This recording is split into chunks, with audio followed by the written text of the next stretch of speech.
Hey guys, so it's about that time. I looked at my calendar the other day and I'm like, yo, you do realize the first is next week, huh? But I'm ready. I'm ready. I actually, well, since then, I've been waking up saying, I'm ready to release this book. I still have things to do in it. It will not be released early. Um, no earlier than the 31st. I did speak with uh, Kindle. They have a new name over there. I did call the day that it was released, and it wasn't. I was like going off. It wasn't a very pleasant conversation on my end, but they gave me some pointers in terms of what time to publish the book to have it available to you by the day on the day. They didn't guarantee anything, but that's another story. But we're ready on this, and we're almost ready. I have to do some formatting in the book, make sure the interior is ready for your devices, and then it's ready. It's ready. I've had several editing eyes on it, including my own, which is probably the most critical because no one understands my crazy voice the way that I do. But it's been run through my whole editing team. My betas have run through it. There's nothing short of excitement from everyone and frustration. Because if you know anything about LB, you know her characters at the very least, they'll frustrate you. It is what it is. But I wanna say thank you so much for the overwhelming response to the Wayward Love series, at least the beginning of it. I hope you guys will ride it out with me until the end of book three, until book three at least. I really wasn't expecting it. It seemed like with every release, my following grows, which to God be the glory. I mean, that's phenomenal, and I'm sure many of my peers experience the same thing. But I just really feel richly favored for what you guys have been doing, and new people reaching out to me, whether it's on Twitter, even I'm horrible on Twitter, but IG, I see you, Facebook, I see you, the emails, I get forwarded. Some people know my email address and you'll hit me up personally, and I'm not mad at that at all. You guys give me the good, the bad, the ugly, but what you give me, whether you realize it or not, is that you bought into the characters. I'm really that type of author that has to have had to be born with tough skin, because I decide to take on these flawed characters, so they're not going to be pretty. That's just who I am. That's the magic in what I do. I love it. But you guys have been great. I've actually gotten an overwhelming response from the urban community too. Made me feel a little like I'm popping my collar a little bit. Some of my readers who are versed with my catalog, they say this is new for LB, this is new for Love, this is new for Love. I read all your reviews. I read them all, and I'm like, no, it's not. Like, it's that new. I think there's an element of urban in all of my books. I think that it depends on a character. My books or my stories are character driven. I don't pick a topic and say, oh, let me write on it. No, actually these people come to me. You know what I mean? I'm usually busy with another couple. I have this practice. I'm a therapist in my world, my universe, my LB universe. And I have these clients who, I don't know how they're getting my name, but it's almost like the movie Ghost. I shared this with you guys before. It's like Ghost. I started with Asmir and Rayma, and my name has gotten out, and people come in there knocking on my door all the time. Most of which I turn away. You don't stick. There's nothing I can do for you. I don't even want to speak to half the people. You got to have a certain type of caliber, a certain type of story, a certain type of angst, a certain type of struggle for me to be even attracted to your story. Then you have to have length, and you have to have depth. And I know you guys always hear me saying this, and I mean, I can only explain to the process as best as I can. Story ain't changing, but it just so happens that Isaac in particular is from the area, and we meet him in that area. And I think one of my readers, we did a Facebook public chat a couple weeks ago, and I said to them, I said, you guys are saying this is different for me, and it's not. And a few of my veteran readers said, well, it is, because Asmir, when we met him, he was out of the hood. He was out of Brooklyn. So was Raina. Raina was out of her New Jersey urban hometown. We met them when they were established and they were middle class people. Well, Asmir was not middle class; he's a little upper echelon, right? But anyway, we met them when they were polished, and with Isaac, we meet him while he is still rusty, and it was different. And then there were some people like, I was gonna put down a book like, what is LB doing? Like, this is not love. But if you guys know me by now, like I told you in the video, the pre-publication video for the Left of Love, just stick with me. Just stick with me. And thank you for that. And the reviews, boy, they were like popping up every day. And I enjoy your honesty. I really do appreciate it. Didn't get a lot of, I hardly got any nasty reviews. Usually we just get people who I think honestly work for people who hate me. And I don't have people who hate me. I don't even have a lot of people who know me. But for some reason I'm just like, who are these people leaving these bogus reviews? But honestly, we may have gotten one. I think we got one. And that's like nothing. So I'm like, wow, something has changed. So grateful for that.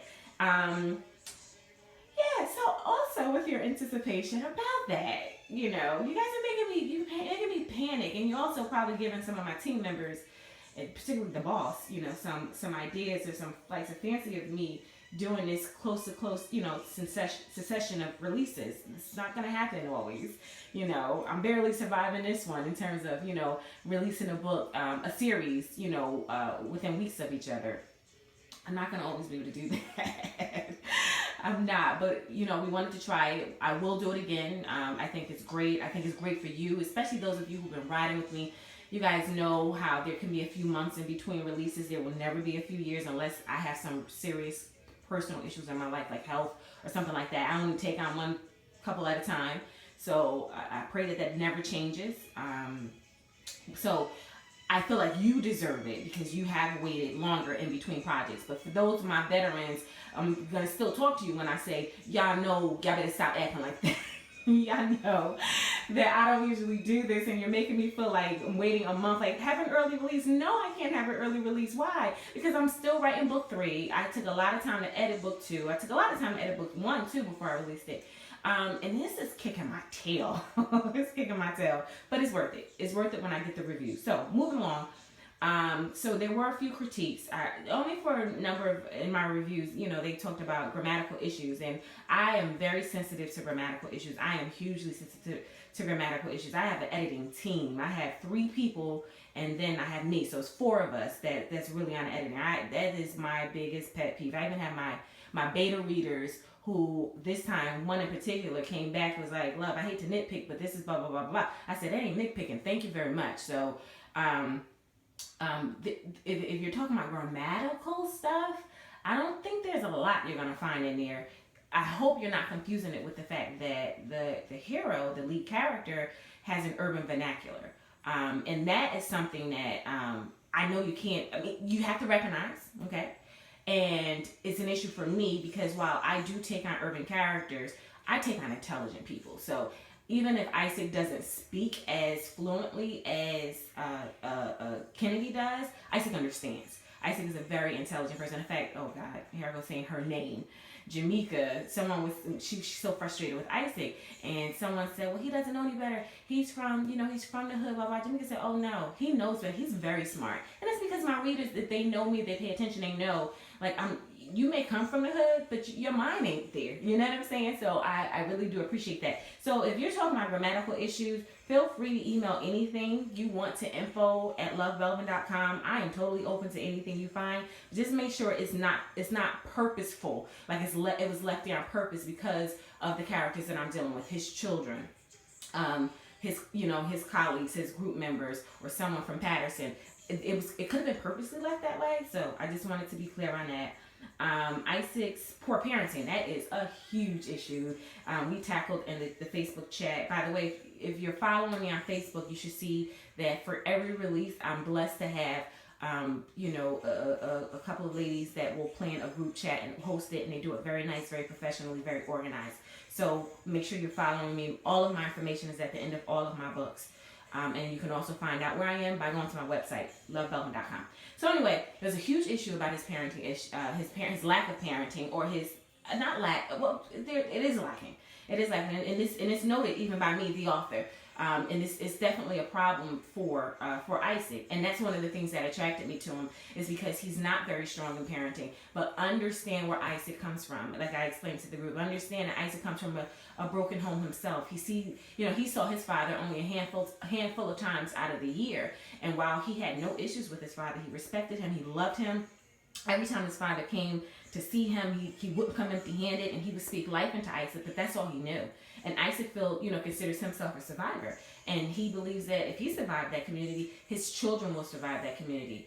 And that's not, we all know that's wrong, but this is his thinking. His mom had been an addict all of his life. You're going to get into that. You're going to see that as soon as we get into the Low of Love. You're going to see what Isaac believes of his mother and her parenting. It was not that big of a deal to him because he knew no better. So you have to understand this is a story of a man that had no examples of this. So when he sees, you're going to see in book 2, when he sees how Kennedy and her family, they take to them, they do all this extra stuff, it starts to permeate. He starts some light bulbs go off in his head. But one of the things that attracted me to this story is that this is an area that Kennedy is able to help him in, and that's no spoiler. I believe in partnership when you talk about relationships, and particularly marriage. And I'm not getting into that. But that's what I believe. Okay, that's what I believe. So I believe that one is supposed to help the other. Both of them have weaknesses. Both of them are flawed, but then the other one, can sharpen. Iron sharpens iron. So that's where I knew that they would be going. So just work with me. His parenting, is very questionable, and that's for me. But just hang on in there because we're taking the journey with them. Remember, and I think I went over that, Remember who I am. I'm Love Belvin. I take on the broken. I take on the flawed. I don't do fluffy romance. I don't do perfect people. I don't, I'm attracted to those people who need help, who are broken inside, whether they realize it or not. Look, who's the author of Ezra? Okay? So keep that in mind. What to expect in the Low of Love. What can we expect? So we're going to hear more from Celeste, who I love. A lot of you had wild speculations of her relationship, whether she's Kennedy's biological mom and all that stuff. I've heard a lot, and it's tickled me. But we're gonna hear a lot from Celeste. I personally like Celeste. I don't agree with everything she does, but I love her energy. I love her aggression, and like me, she's very alpha, and I like that. I like the balance between her and Viola, and it's not always right. I'm not saying that. I just find it to be very interesting, is what I'm saying. But in general, I like Celeste. Willie is going to be Willie, and we're going to see him being more Willie. We're going to see more of that in the Low of Love, and we're going to see how Willie being Willie hits the fan. So we'll see that. We'll learn more about Corrupt Hearts. How are they handling this Insta fame? Because that's what they had. How are these boys from Patterson, from North Maine and Patterson, handling this Insta fame? What happens? We just saw many of you, anyway, I know I did, watch the New Edition story. And when I was watching, I was like, wow, this is interesting, because this has been written for over a month, The Low of Love. So just let's make that clear. It's been written for over a month. It's just been edited and cleaned and, put to the side. But it was interesting to watch the movie and see the parallels in that. What else? The baby mothers. Everybody's talking about those trifling behind baby mothers, and they want to see what's going on with them. Shamika's different from Kelly. Kelly is more lax. Kelly understands that her relationship with Young is done. She's moved on to the next, and Shamika is still struggling. She's still struggling. I know we're going to get more of an understanding of her perception of her relationship with Young, and certainly her side of the story. We'll probably get that in book 3, but we'll definitely hear from her in book 2. Kelly is just on her own little thing, so we may not, we won't hear her side of the story. She doesn't have one. We know her story. We know what she did. We know what she's into. Isaac and Kennedy being young. So one of my babies came up. Several of them. At least three have come to me and said, they just get on my nerves. I just wish that. They'll just talk, or they'll just take care of this. Like, I'm just so frustrated. And one said, but then I had to remember, they're young. They're really, really young. And you guys, I had a problem with that because I don't, take on these kids. But, book 2 ends with them being 24 and 25. But the most of it, they're 23 and they're 24. They're young kids. Isaac don't know nothing about no romantic love. And let's not forget about Kennedy's inexperience in it. She doesn't know how to handle a man like Isaac, whether it's his fame or whether it's just, who he is, internally, what made him in life, his experiences that kind of built him into the man that he is. Kenny don't know what to do with that, and she doesn't know what to do with herself. You guys saw the excerpt that I just put out today. She said, I'm very underdeveloped, and I'm very immature. And I'll take it a step further and say Isaac is underdeveloped in the woman's department too. He's never had a legit girlfriend. I think Shamika will probably say no, we were boyfriend and girlfriend. But the bottom line is, he's had women. Yeah, he's versed in sex. Yeah, Isaac doesn't know anything about, opening himself to a woman, and to, be emotionally needy, and to be vulnerable, and to just be open. But you're gonna see with a promo that I'm gonna release next week before the release. He's gonna give it a try. That's what you're gonna see in Law of Love. He's going to let go. He's going to release himself to Kennedy. They go about it very immaturely, but he's gonna release himself to her because he loves the girl. He's crazy in love. You guys are upset, and I'm tickled. Like Terry, my girl Terry Woods Gordon said, love, I know you are just laughing at these assumptions that we're making, these conclusions we're coming to prematurely, and I do laugh, but I get it. I understand. I'm a reader first, So the bottom line is he's crazy about the girl, and the girl is crazy about the boy. They're crazy about each other. They just don't know what to do with each other. And remember, the premise of the story is they don't believe they're good enough for one another, which is like a blinding factor. For the both of them, it's a handicap. So what we're gonna see happen in the Law of Love is them honestly falling into this thing that they don't know what it is. I think Kennedy's probably more aware of it first, but now that I'm writing book 3 and I'm hearing from them, Isaac is very, very clear about his feelings for her and how they were handled, they were mishandled, and that's probably a little bit of a spoiler, but I can't wait to talk to you guys on the back end of it. I do love the second book. As I said before, they just go wild. They go about it their own. They really go to the feeling instead of owning to the definition of what they're like. They're not defining it, and that's probably where they're going wrong. Because if they define it, they'll probably build some expectations or some parameters, and they don't do that. They just go buck wild, and they do their own thing, and that's gonna probably be where they're gonna bump their heads a little bit. But it's good towards the end. Kennedy threw me for a loop. I'll be honest with you. She made a call that I wasn't anticipating. She did some things that I actually know about she was going to do. I just didn't know when it was going to happen. So it was good. It was good. I'm enjoying them. So now I'm in the process of cleaning them up. We're still on for a March release. I don't have a date yet, but it'll definitely be released in March because I do have to go back to Connecticut Kings. I would love to release that conclusion of Trent and Jay's story this summer, and then move on to my next. My next series. The next book I'm going to be working on is a series. I do believe it's only going to be a 2-book series. I would love to release it by the end of the year, even if it's just one part.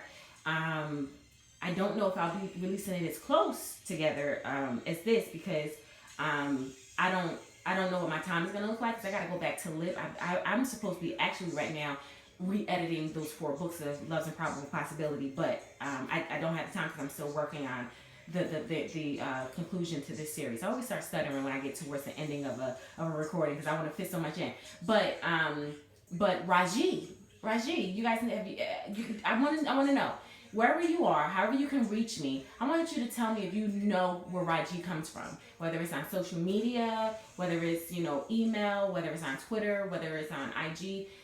Tag me and tell me where does Raji come from because that's going to be my next hero. I don't usually know who I'm going to take on until it's literally time for me to start working on another project. But I'm going to make that a call because Raji is not, I need to not take on any young people, and Raji is not exactly young, so I'm going to take him on next. And you're going to see some cameos. Everybody will say Asmir's mentioned in it. Asmir's my staple. So Asmir he's larger than life. So even if his brand is in there, you're gonna hear from Asmir. But we're not gonna see Asmir. Not gonna see Raina. We know he's connected to Jackson, so we'll see Jackson, but we won't exactly hear from Jackson and Elle.